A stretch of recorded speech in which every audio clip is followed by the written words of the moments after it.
యాసంగి ధాన్యం కొనుగోలు పంటలు స్టార్ట్ అయినాయి, చాలా రోజులే. మరి ఈ ధాన్యాన్ని ఎక్కడ పెడతారో ఒక స్పష్టత ఉండాలి ప్రభుత్వానికి. ఎందుకంటే ఇదివరకు ఉండేటువంటి ధాన్యం డిస్పోజ్ కాలే. మీరు ఎన్నికల మీద పడి ప్రభుత్వం కొత్తగా వచ్చినామని ఇదని అదని సర్దుకునే లోపలనే, మీ కొత్త సంసారం సర్దుకునే లోపల పాలనకు సంబంధించినటువంటి అంశాల మీద మీరు దృష్టి పెట్టలే. మొన్నదాకా ప్రభుత్వంలో ఉన్నటువంటి కేసీఆర్ ప్రభుత్వాన్ని రోజువారీగా కొత్త కొత్త అంశాలు వెతికి పట్టినట్లు డ్రామా చేసి నిందలు వేయడమే తప్పిస్తే మీరు చేయాల్సినటువంటి ఆ పాలనాపరమైనటువంటి చర్యల మీద ఎక్కడా దృష్టి లేదు, ఎక్కడ శ్రద్ధ లేదు. మరి గతంలో రాష్ట్ర ప్రభుత్వం ఖరీదు చేసినటువంటి వడ్లు రాష్ట్రంలో తెలంగాణ వచ్చే నాటికి గోదాముల యొక్క నిల్వ సామర్థ్యం కేవలం 4 లక్షల మెట్రిక్ టన్నులు మాత్రమే ఉండే.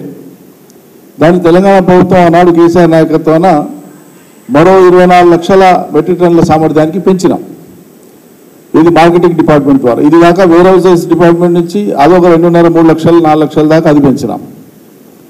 ఇవి కాక ప్రైవేట్ గోదాముల యొక్క లీజుకు తీసుకునేటువంటి విధానంతోన అందులో అన్ని కలిపి దాదాపు 65-70 లక్షల మెట్రిక్ టన్నుల నిల్వ సామర్థ్యం మాత్రం రాష్ట్రంలో ఉంది. అతి కష్టంగా ఒక దశలో పంటలు విపరీతంగా వచ్చినప్పుడు మేము ఆ రోజు రైతు వేదికల్ని కొంత సమయానికి వాడుకోవచ్చు, 2-3 నెలలు కార్యక్రమాలు లేవు కదా అని చెప్పి రైతు వేదికలలో కూడా ధాన్యం నిల్వలు చేసినాం.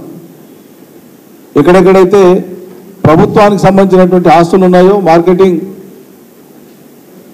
ఖాళీ స్థలాలు ఉంటే అక్కడ కూడా నిల్వ ఉంచి పైన తాట్పాల్స్ అవన్నీ కూడా కవర్ చేసి కవర్డ్ గోడౌన్స్లకు కూడా వాడాం, శ్రద్ధ తీసుకొని అవన్నీ చేసినాం. మళ్ళీ అలా ప్రభుత్వం ఇప్పుడు మళ్ళీ యాసంగి పంటలు వస్తున్నాయి. దీంట్లో 2 అంశాలు ఉన్నాయి. రైతులు పండించినటువంటి వరి ధాన్యానికి సంబంధించినటువంటి ఈ యాసంగి పంటలో మీరు బోనస్ ఇస్తారా, ఎగ్గొడతారా? తిగేసి చెప్పండి. ఒకటి, ప్రభుత్వం కొనాలా బేషరతుగా ఎంఎస్పీకే. 2, బోనస్ ఇవ్వాలని చెప్పి మీరు ఇచ్చిన మాటను మీకు గుర్తు చేసి మేము డిమాండ్ చేస్తున్నాం రైతుల పక్షాన.